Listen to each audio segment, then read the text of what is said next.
Hello, good evening, everyone. I am awfully sorry that I'm late, 20 minutes late, because I had some technical problems with my Zoom, which didn't work, and then my camera didn't work on my laptop, and I don't know, things just went completely wrong for the last 20 minutes.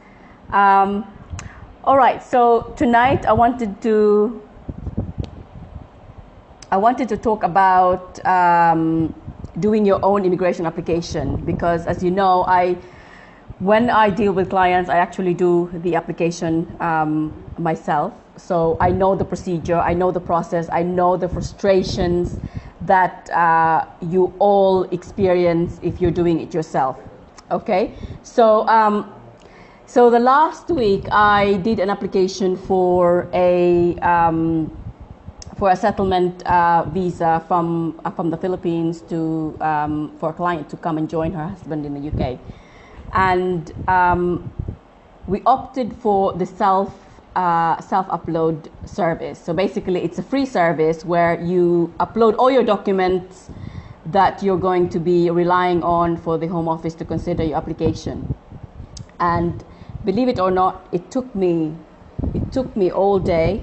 Probably took me about 30 hours to upload the documents, and when it was a lot cheaper to probably just pay, there's a service that they charge for this, and it's about 657 pesos.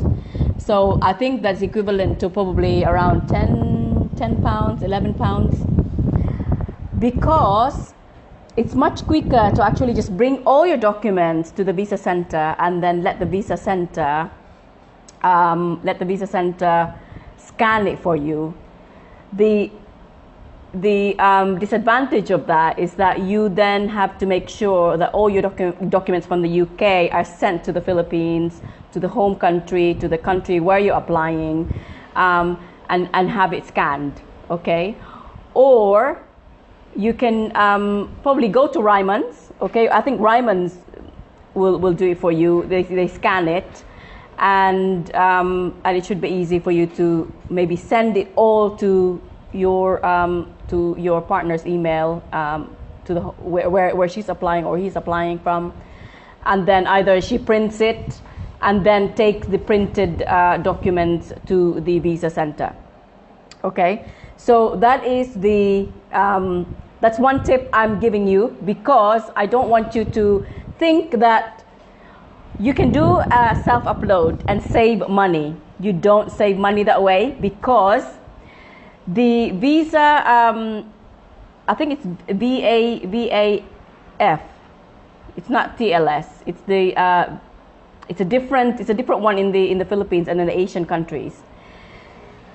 Their portal is really, really bad. It's terrible. It's absolutely terrible. You have to keep logging in and logging back out, and then when you upload the documents, it gives you error messages. Okay, and that's not the first time I've encountered this problem. I've also encountered problems when I try to book clients' appointment. When you try to book an appointment, sometimes it doesn't work, and you have to email them and say, look, can you sort it out? Can you check, because I think there's a lot of people using the system and they can't cope with it. All right, so that's one tip. Make sure you just print all the documents, or send all the documents to the home country where your partner or your fiance or whoever is applying from your home country, and ask the visa center to scan it for you, all of it. Okay, but just make sure it's organized so that all the bank statements, all the pay slips, tenancy agreements, and so on, and so other supporting documents, you actually put them in order, okay, before, instead of just giving it to them and then they scan it and it's not in order. All right, so that's one. Okay, the other thing I have to complain in terms of the new visa application process is that when you book an appointment in the UK, you actually pay extra money. So I think I mentioned it before in one of my live videos that it's getting more expensive for clients to apply and book appointment for the visa. So although the visa it's quite tricky because I think this year they haven't increased the visa fees for the application. I think there's probably one or two visa application where the fees have increased, but I think it's like maybe like £2 or £5. It's not a lot, and I can understand why they're doing this, because they've introduced this system where if you book your appointment, you have to pay £60. Okay, if there are no available appointments that are free of charge, then you have no choice but to book the appointment at a specific location that is closer to you, but you have to pay £60 or £125 if the time doesn't suit you. Like, for example, if you're working and you can't get time off, then you can choose some slots that are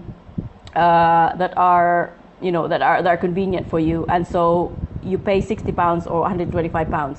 If you want free of charge, you have to travel long distance, like in Croydon, like around London. Croydon has free available appointments, but it means traveling, I don't know how many miles is that. I think I think I see something like 13 miles to travel to Croydon. So, and that'll take you like maybe an hour and a half from London, central London, to go to Croydon, if you can get the fast train. Okay, so not only it will cost you in terms of time. You may get it for free, but it will definitely take time to get to Croydon to attend your free appointment. So they're doing this deliberately, I'm sure. Okay, and I think again I mentioned it, and I think there's an article on the free movement that people, the MPs have criticized the Home Office for introducing this new visa procedure where you have to pay. There's no other way to pay £60 to book your appointment. All right, so that's two. The other thing I wanted to mention is about it's about applying for family permit, EU family permit. I've got one client who definitely doesn't know. I think many of you or some of your friends will probably not know how easy it is to actually apply for family permit to come to the UK. Okay, so it took them like a year before they realized that they can actually apply again. So this client I'm helping, they've been separated. So the husband is an EU national, and they've been separated for about over a year, and they're just making application now so the wife can join the husband in the UK.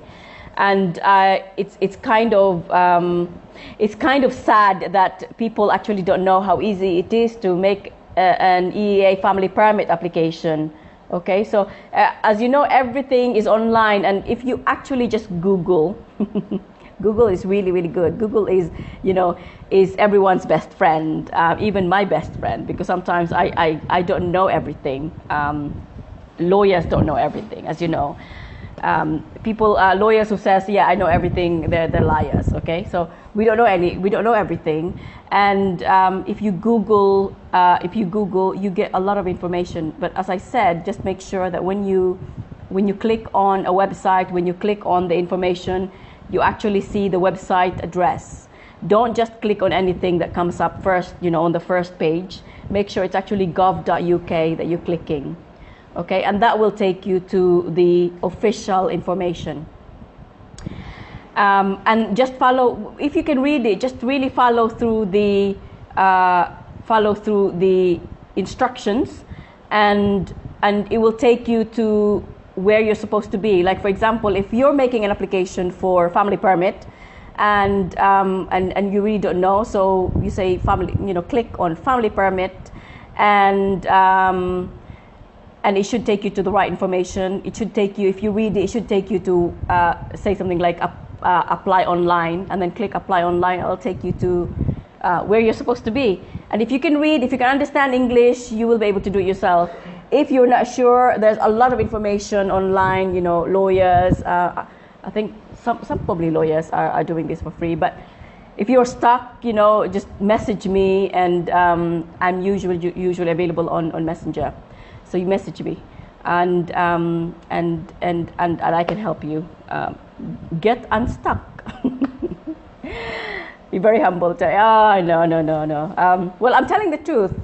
We don't know everything. Lawyers don't know everything, and you think we don't even know. I mean, I'm dealing with immigration. I don't know everything.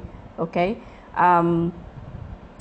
I know some stuff because I do them and I read them. But if you also read, if all you do is read immigration, you will know the procedure. You may not know, like you probably know step A, step B, step C, but you may not know step D or E. But if you follow through and then ask questions, then you will find the answer. Okay, so I think that's it. That's all I wanted to say tonight. There are a lot of topics that I wanted to cover, but I really don't know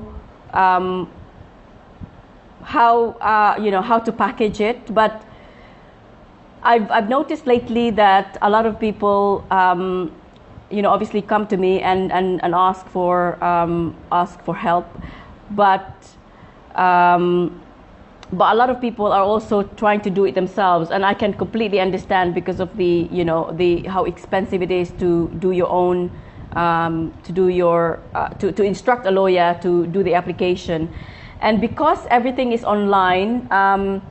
I don't know if you are actually computer, you're computer savvy or knowledgeable on computers, and you can follow instructions. And anyone can make their own immigration application. But what I would advise you to do is never trust what the Home Office says on their instructions, or never trust on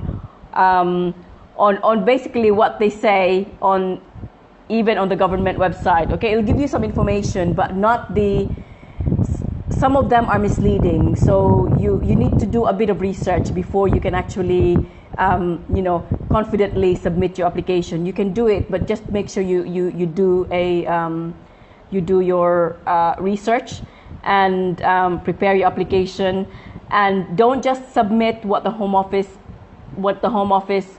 says that you must submit. Okay, so I'm giving you an example. If you're doing online application, it will say about the mandatory requirements that you need to send. Okay, so for example, you're making an application for an extension of leave to remain. For instance, you don't have a visa, and you had some, there's some exceptional circumstances that you want to make an application and remain in the UK. The Home Office will not tell you what documents you need to submit. They will just say the mandatory ones, like your passport or proof of address.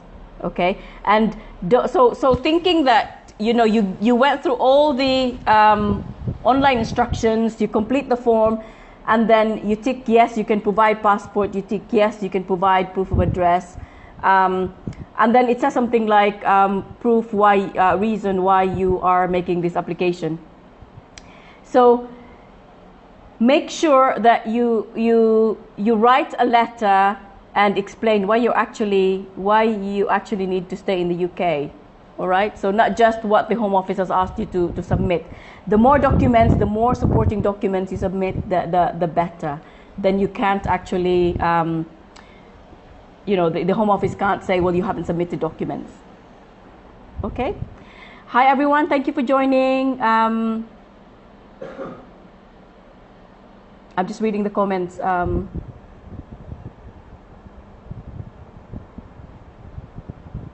Hi, Jemaline. I think you just need to, if you Google, okay, I'm teaching you because this is, I normally do this because it's not the website, the website that the Home Office gives, when you log in, it's not really, there isn't any like website that you go to. Okay, so I normally just say Google FLRM, and then make sure that it's actually a government website. You click on it, and then it will say apply. When you apply, then you just make the application, and you can switch from FLRFP to FLRM. But when you switch to FLRM, make sure you comply with all the mandatory requirements. For instance, the 18,600 financial requirement and the English language test, and you should satisfy that, the FLRM, so that you then get the 5-year. You switch into the 5-year route instead of the 10-year route for FLRFP. You're welcome. Hi, Andrew.